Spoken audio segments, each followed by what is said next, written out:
선관위가 투표관리 부실을 넘어 투표자 수까지 조작했다는 의혹이 불거지면서 여야 정치권이 술렁이고 있습니다. 민주당 내에선 당혹스러운 분위기가 감지된 반면 국민의힘은 대여 공세에 힘이 실리면서 연일 화력을 집중하고 있는데요. 장동혁 대표는 또다시 집회 현장을 찾아서 확성기까지 잡았습니다. 영상으로 보겠습니다. 올림픽 공원의 함성이 절대 뚫리지 않을 것 같던 중앙선관위의 서버를 뚫었습니다, 여러분. 우리가 끝까지 지켜봐야 합니다. 제대로 된 특검을 임명할 때까지 또 한 번의 올공대의 그리고 또 한 번의 올공대의를 만들었으면 좋겠습니다, 여러분. 우리의 이 함성이 민주당 국회의원 한 명 한 명의 귀에 꽂힐 때까지, 이재명의 귀에 꽂힐 때까지 우리 함성을 멈추지 맙시다, 여러분.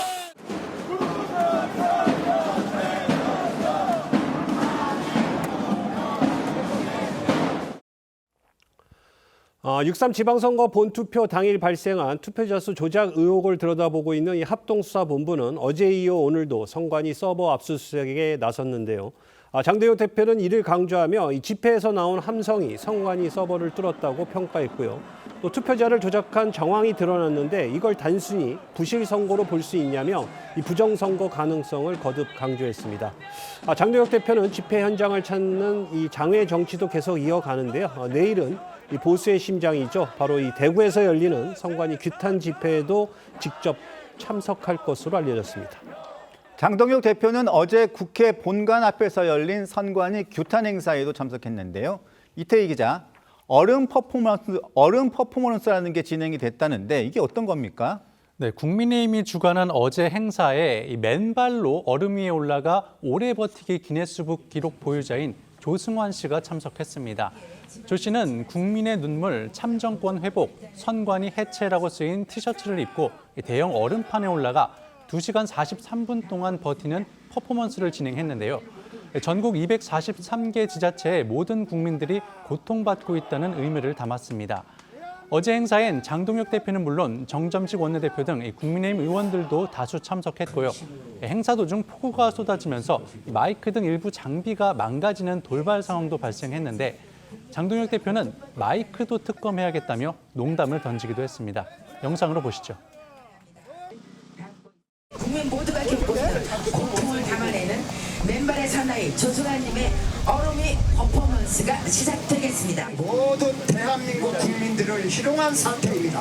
그런데 여야, 진보, 보수, 좌우가 어디 있습니까?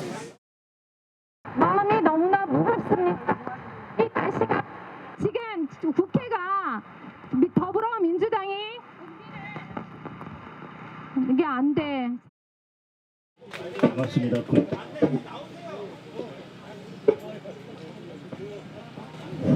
잠깐만. 마이크도 특검을 좀 해야겠는데. 나오다 안 나오다 이게. 투표자 수 조작 의혹이 불거지면서 선관위 논란이 이번 6.3 지방선거나 일부 지역에 국한된 문제를 넘어 완전히 새 국면을 맞은 것이라는 게 국민의힘 주장인데요. 특검 수사 대상을 넓혀 선관위 서버까지 포함시키고 내달 1일 끝나는 국정조사 특위활동 기간도 연장해야 한다는 겁니다. 오늘 원내대책회의에서도 선관위 성토 발언이 쏟아졌는데 들어보시죠.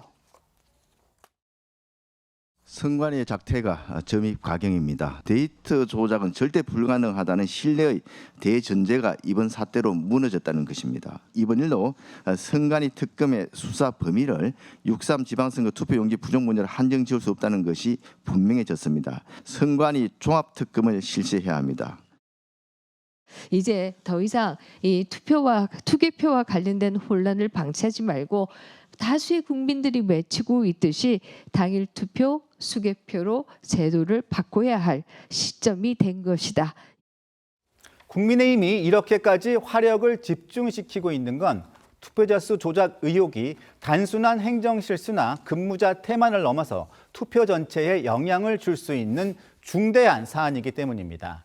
투표자 수 조작 당시 어떤 일이 있었는지 추가 정황들도 속속 알려지고 있는데요. 문승진 기자, 선관위 직원들의 행동들을 보면요, 기가 막히다는 표현도 아까운 것 같습니다. 맞습니다. 아시다시피 이 투표 당일 전산에 입력되는 실시간 투표일이 매시간 공개가 되고 유권자들의 투표 여부를 결정하는 데도 영향을 미치기 때문에 이 투표자 수를 잘못 기입하고 또 이를 은폐하려고 조작까지 한 정황은 매우 심각한 사안일 수밖에 없습니다. 이 합수본이 지금까지 수사를 통해 확인한 걸로 알려진 정황들을 먼저 살펴보면요. 경기도 선관위 관계자가 이 경기도 내 한 투표소의 투표자 수를 입력하는 과정에서 0을 하나 더 붙여 수백 명을 수천 명으로 잘못 입력해 놓고 이를 수정하는 대신 이 다른 투표소 9곳에 아직 투표도 하지 않은 투표자를 투표한 것처럼 수백 명씩 분산시켜 입력하는 이런 방식으로 대응한 걸로 알려져 있습니다. 실제 투표자 수가 늘어나면 또 허수 투표자 수가 채워지는 방식으로 이 자신들의 실수를 은폐하려 한 겁니다. 이렇게 허수 투표자 수를 인근 투표소로 분산시켜 입력하는 바람에 9곳 투표소의 투표자 수가 1시간에 1명씩만 늘어나는 황당한 상황도 벌어졌다고 합니다. 네, 이 허수 투표자 수를 입력한 9곳의 투표소는 실제 투표자가 늘어나면서 이 숫자가 맞춰질 때까지 투표자 수가 1시간에 1명씩만 늘어나는 웃지 못할 상황이 3시간가량 이어진 걸로 파악됐습니다. 경기도 선관위 관계자와 중앙선관위 관계자가 이런 상황들을 상부에 보고하지 말고 임의로 숫자를 맞춰 고치자는 식으로 나눈 대화 내역도 합수원 수사를 통해 확보됐습니다. 여기에 수사를 받고 있는 선관위 직원들의 황당한 해명도 알려졌는데요. 경기도 선관위 실무진급 관계자들이 투표자 수 허위 입력 혐의를 인정하면서도 최종 투표율만 맞추면 되는 거 아니냐, 이런 취지의 해명을 내놨다는 겁니다. 선관위의 안이하고 비상식적인 선거 관리가 어디까지 이어질지 모른다는 전망이 나오면서 민주당에선 당혹스러운 기류도 포착되고 있다고요? 네, 일단 민주당은 선관위의 무능과 기강회의가 다시 확인된 정황이라며 선관위를 비판하는 공식적 입장을 내놨는데요. 그러면서도 국민의힘의 대여 공세에 대해선 시간 끌기식 정치 선동이라며 공개 재검표와 특검법 처리에 협조하라고 맞받아쳤습니다. 당내에선 익명을 통해 당혹스럽다는 입장도 전해졌는데요.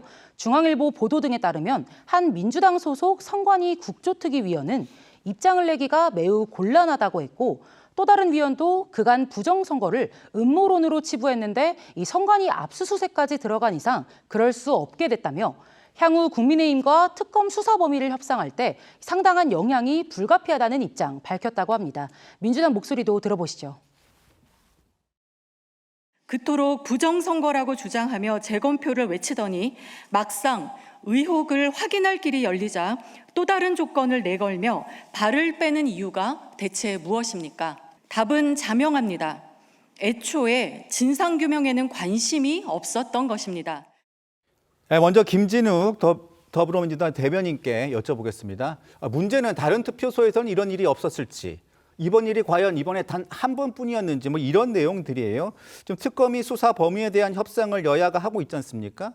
이런 상황에서 투표용지 부족 문제로 한정할 것인지, 이거는 국민들 여론 보기에는 그 문제로 한정하기 좀 어려울 것 같은데요. 이번 지방선거와 관련돼서 의혹이 있는 부분이 있다면 그런 부분들은 전체적으로 다 대상에 포함을 시켜야 된다고 생각하고 있습니다. 특히 이번에 투표율 허위 보고, 이거 잘못된 거죠. 있어서는 안 될 일이 있었던 겁니다. 이 선관위의 무능을 넘어서서 기강회의가 우리 국민들이 용인할 수 있는 수준을 한참 넘어섰다라고 저도 판단을 하고 있습니다. 그런데 저는 좀 구분을 좀 해야 할 필요가 있다라고 보는 것이요. 이런 잘못된 부분들에 대해서는 명확하게 진실을 규명해야 하지만, 그럼에도 불구하고 마치 이 지금 개표 조작, 투개표에 대한 조작 가능성까지 넘어가서는 안 된다라고 생각을 합니다.